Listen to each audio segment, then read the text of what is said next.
Estamos dando início agora ao estudo do livro de Gênesis, o primeiro livro da Bíblia. Gênesis capítulo 1, versículo 1. No princípio criou Deus os céus e a terra. Dê uma pausa agora no vídeo, faça a sua oração, pedindo a iluminação do Espírito Santo para entender tudo aquilo que vou dizer aqui e volte para prosseguirmos com o estudo. Se você gosta de assistir aos vídeos do canal, por favor, inscreva-se e deixe o seu gostei. Ao ler este versículo, o primeiro versículo da Bíblia, a pergunta natural é a seguinte: no princípio do quê? E a resposta é: no princípio da criação de tudo aquilo que tem começo. Essa é a resposta mais simples, mais clara e objetiva para essa pergunta. Deus, no princípio, criou tudo que tem começo. Em outras palavras, tudo que não é Deus foi criado. Por quê? Porque só Deus não teve começo. Todas as demais coisas que existem tiveram um começo. Deus, por isso, é chamado de eterno, um ser eterno. Enquanto que as demais coisas que existem, que fazem parte da criação, são chamadas de perenes. Eu sou perene, você é perene, o universo é perene, o planeta Terra é perene, o mar é perene, só Deus é eterno. Qual é a diferença, professor? A diferença é que um ser eterno não tem começo nem tem fim, enquanto que um ser perene ou algo perene teve um começo, mas não tem necessariamente um fim, compreende? Então, o que não é Deus que existe, seja lá o que for, teve um começo. Deus é a única exceção. Por ser eterno, não teve começo e também não tem fim. Professor, foi daqui deste primeiro versículo da Bíblia que retiraram o título do livro? Sim, na língua hebraica, a língua em que foi escrito o texto original do Antigo Testamento, os títulos desses primeiros 5 livros da Bíblia são tirados do primeiro versículo de cada livro. Então, se você quiser saber o título de Gênesis para o hebreu, você tem que ir lá em Gênesis capítulo 1, versículo 1. Foi de lá que ele tirou a palavra que ficaria como título do livro. Qual o título que os hebreus deram para o segundo livro da Bíblia? Êxodo. Você tem que ir lá em Êxodo capítulo 1, versículo 1. Foi de lá desse primeiro versículo que eles tiraram alguma palavra, algum termo para dar título ao livro. Assim também fizeram com o terceiro livro, com o quarto livro e com o quinto livro. Vou mostrar para vocês agora como é que isso se dá na prática com os títulos hebraicos dos outros 4 livros da Torá. Na prática, o que aconteceu foi o seguinte. Por exemplo, aqui em Gênesis 1, versículo 1, foi retirada a palavra hebraica traduzida por princípio. A palavra que foi traduzida por princípio foi retirada daqui do primeiro versículo e considerada como título do primeiro livro. Veja agora como é que isso se deu com esses 5 primeiros livros do Antigo Testamento para os hebreus. Então, nós temos os primeiros 5 livros do Antigo Testamento. Esse conjunto de 5 livros do Antigo Testamento, o hebreu chama de Torá. A palavra Torá é uma palavra hebraica e significa instrução. Então, os primeiros 5 livros do Antigo Testamento, esse conjunto de 5 livros, para o hebreu,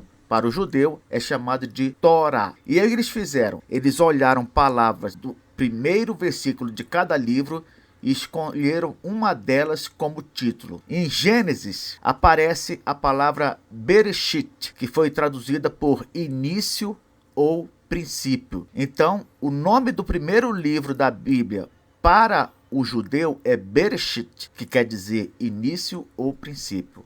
O livro que nós chamamos de Êxodo, para o hebreu, se chama Shemot.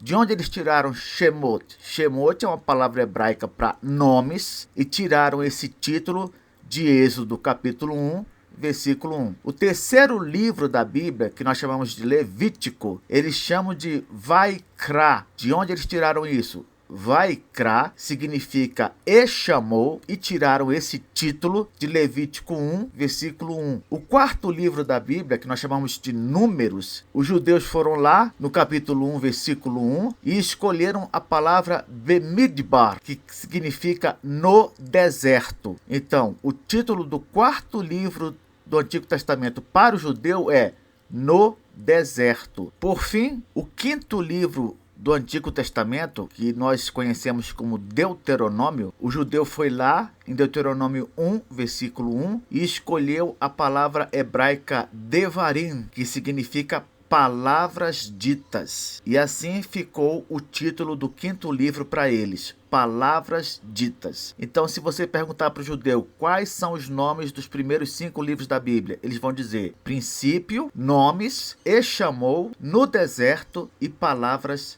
ditas. Na descrição deste primeiro vídeo sobre Gênesis, eu vou deixar uma sugestão de um vídeo sobre esses nomes dos primeiros 5 livros em hebraico. Essa explicação vai ser dada por uma simpática irmã chamada Sara Maia. É só você olhar na descrição do vídeo, tem um link lá para o vídeo dela e você vai ver uma explicação bem clara sobre esse tema. Agora, com respeito aos nomes que nós temos em português, Gênesis, Êxodo, Levítico, Números e Deuteronômio, esses nomes, como já deu para perceber, não vieram dos nomes dados pelos hebreus, pelos judeus. Vieram de onde, então? Eles vieram de uma tradução do Antigo Testamento hebraico para a língua grega. Essa tradução é conhecida na história como Septuaginta, que quer dizer 70. Olha essa informação aqui sobre a Septuaginta. A Septuaginta é uma tradução das escrituras hebraicas para o grego, realizada na segunda metade do século III a.C. Isto é, por volta de 250 a.C.,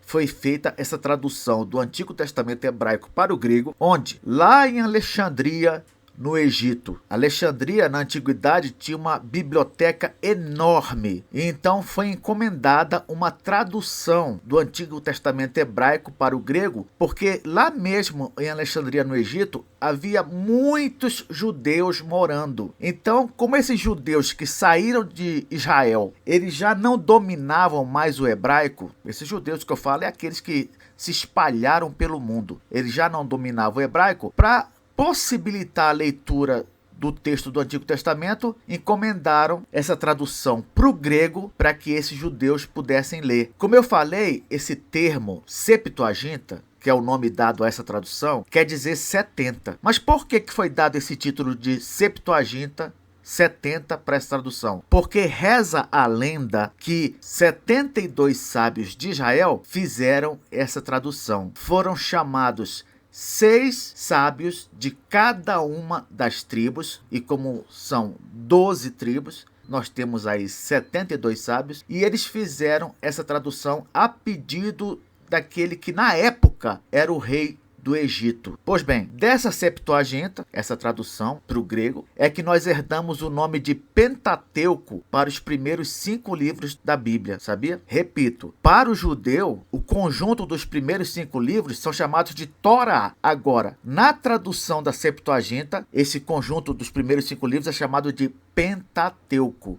E é assim que nós, brasileiros, chamamos também o conjunto dos primeiros 5 livros da Bíblia, Pentateuco. Professor, o que quer dizer Pentateuco? Pentateuco, é óbvio, veio do grego e significa 5 rolos. Penta é 5, teuco é rolo. Então, Pentateuco, 5 rolos, ou 5 livros. O fato é que os escritos de antigamente, eles eram feitos em peles de animais, e depois de prontos, esses escritos eram enrolados, como um rolo mesmo. Por isso que rolo aqui é um sinônimo de livro. Então, o Pentateuco, nessa tradução grega, ele tem nomes diferentes para os primeiros 5 livros da Bíblia. Nomes que já vieram nessa tradução. Que nomes são esses? Ora, são os mesmos nomes que nós temos na nossa Bíblia. Gênesis, palavra grega que quer dizer origens. Êxodo, palavra grega que quer dizer saída. Saída de onde? Do Egito. Levítico, palavra grega que quer dizer dos levitas,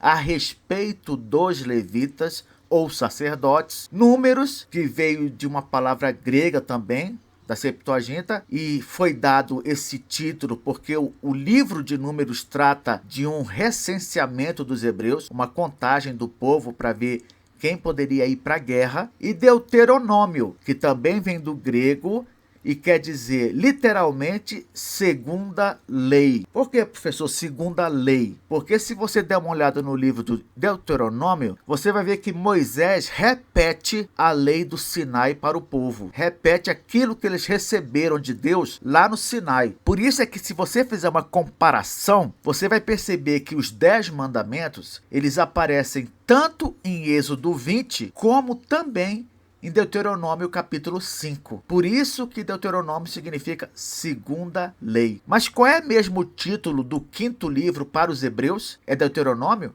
É segunda lei?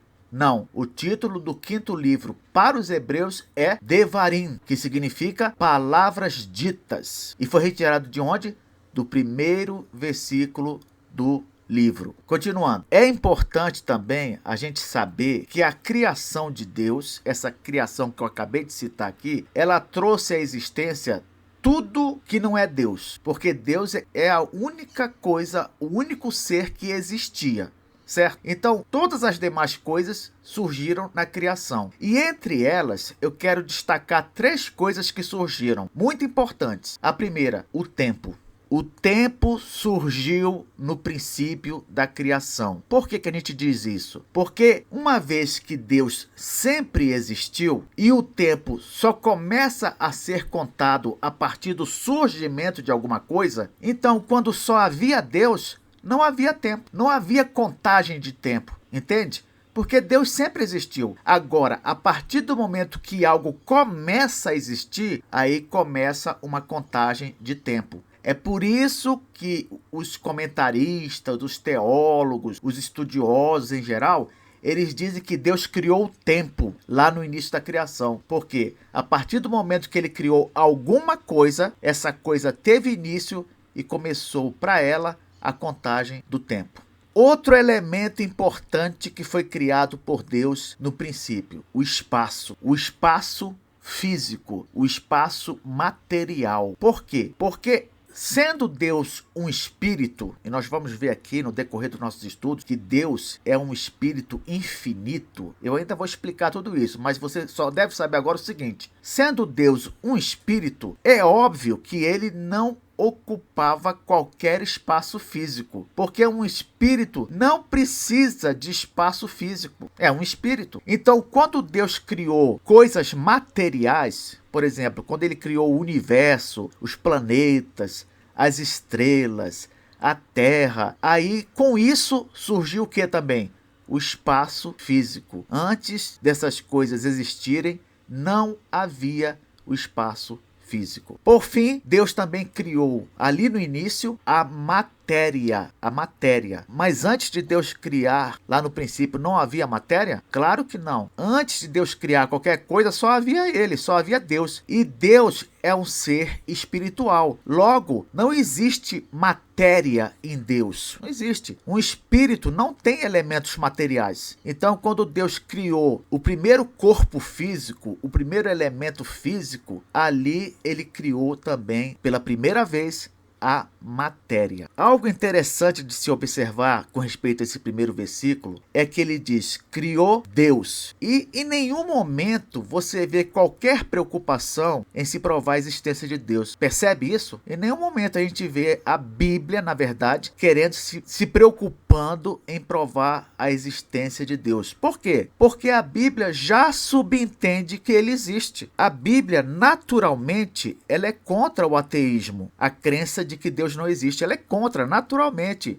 Afinal, a Bíblia é a palavra de Deus. Como é que o próprio Deus vai ficar gastando tempo provando que ele existe, se ele mesmo está falando diretamente conosco através da Bíblia? Não há qualquer necessidade disso. A Bíblia subentende, portanto, a existência de Deus. Por isso que não explica de onde ele veio, como é que é essa história de Deus. Não há nenhuma preocupação nesse sentido. O primeiro versículo só diz, criou Deus, ponto. Outra coisa também, nesse primeiro versículo, note que ele é apresentado como Criador, o que vai contra a teoria da evolução. Por quê? Porque a teoria da evolução, ela afirma que tudo que veio a existir sem haver uma mente inteligente por trás. Porém, quando a Bíblia revela que foi Deus quem criou tudo, e como nós sabemos, Deus é um ser inteligente, automaticamente a Bíblia está indo contra a teoria da evolução. Professor, de onde que Deus tirou os elementos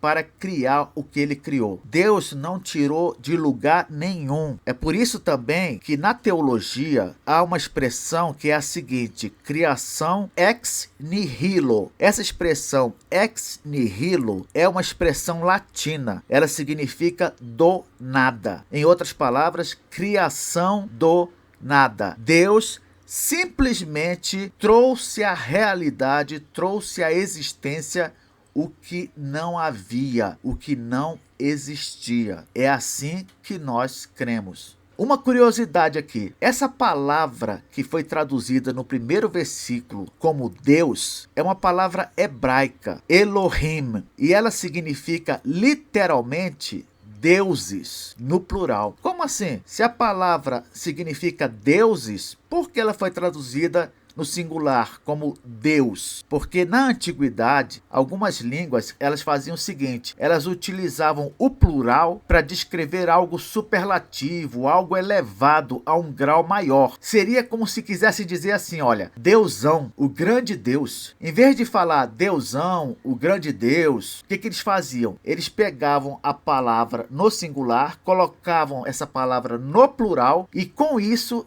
já transmitiam a ideia de que o termo estava num grau maior, mais elevado. Agora, o interessante aqui é que com essa característica linguística, nós temos uma contribuição para a doutrina da Trindade. Não é verdade? Por quê? Porque quando você chama um ser de Deus, mas usa uma palavra que literalmente quer dizer deuses, queira ou não, isso nos remete para a ideia de Trindade. Porque o cristianismo é a única religião que acredita que Deus é um ser, mas que ele subsiste em três pessoas.